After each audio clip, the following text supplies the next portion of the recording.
You feel it happening. Someone dismisses your idea in a meeting. Your partner steamrolls your opinion. A friend borrows money and never repays it. You say nothing, you smile, you internalize the rage. Nietzsche watched this exact pattern destroy entire civilizations. He called it slave morality, and he knew why you do it. The problem isn't them. It's you, not because you're bad, but because you've been taught that strength is arrogance, kindness is weakness, ambition is selfish. Nietzsche saw this lie spreading like poison. He called it Christian morality, the slave's revenge on the strong. They convinced you that suffering is noble, that meekness is virtue, that your smallness is actually humility. Here's what Nietzsche actually said: the slave makes morality out of his weakness. Think about it. Every value system that punishes strength, celebrates victimhood, and rewards passivity, it was invented by people who couldn't win through power, so they changed the rules. They made weakness look like virtue, and you believed it. You've been domesticated, not by chains, by guilt, by the whisper that wanting power is wrong, that having boundaries is selfish, that saying no makes you unkind. Nietzsche knew this is how predators control prey. They don't need whips, they just need you to police yourself, to volunteer your own oppression. The solution starts here. Stop feeling guilty for wanting power.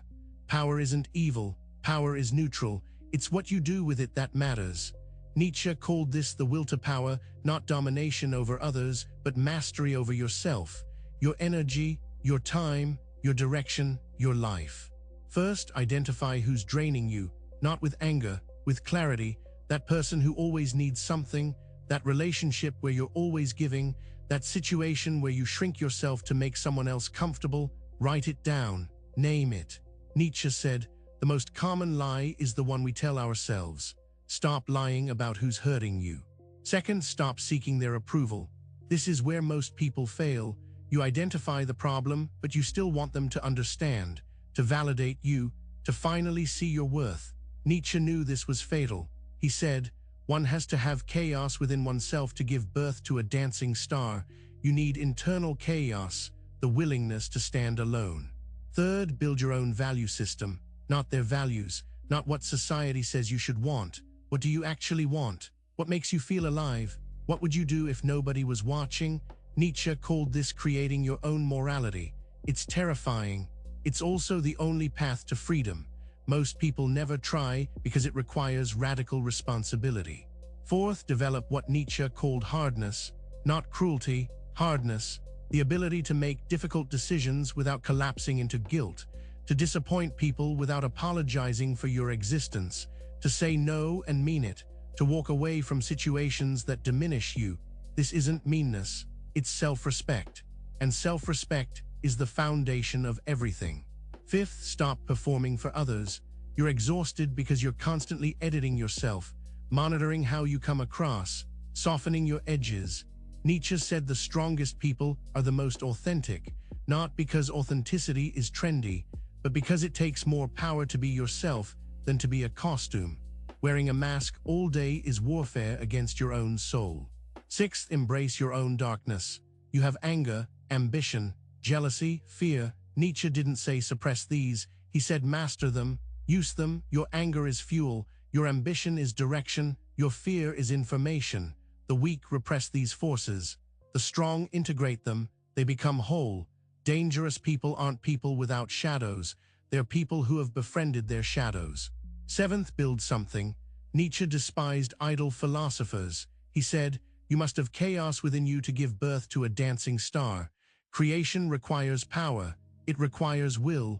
Start building something that's yours, a skill, a business, a vision, not for money, for meaning, because meaning is what makes you unshakable. Eighth, stop seeking comfort. Comfort is where growth dies. Nietzsche said, that which does not kill me makes me stronger. He meant it. Every time you choose the hard path instead of the easy one, you build power.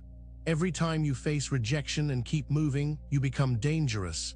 Comfort is the enemy, discomfort is the forge. Now here's the dangerous part.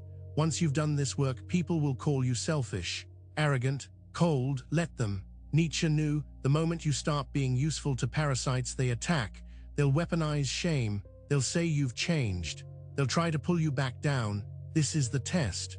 Will you stay small to keep their approval, or will you become what you're meant to be? The final truth, becoming dangerous isn't about hurting people. It's about becoming so self-possessed that you can't be manipulated, so clear about your values that you can't be confused, so committed to your vision that you can't be stopped. Nietzsche said, "He who has a why can bear almost any how." Find your why, become untouchable, not through walls, through wholeness. You came here because something inside you knows you're meant for more. Nietzsche believed in that something. He called it the will to power. It's not arrogance, it's destiny. The question isn't whether you have it. The question is, will you finally let it out? Will you stop being walked on? Will you become dangerous? The choice is yours. The time is now.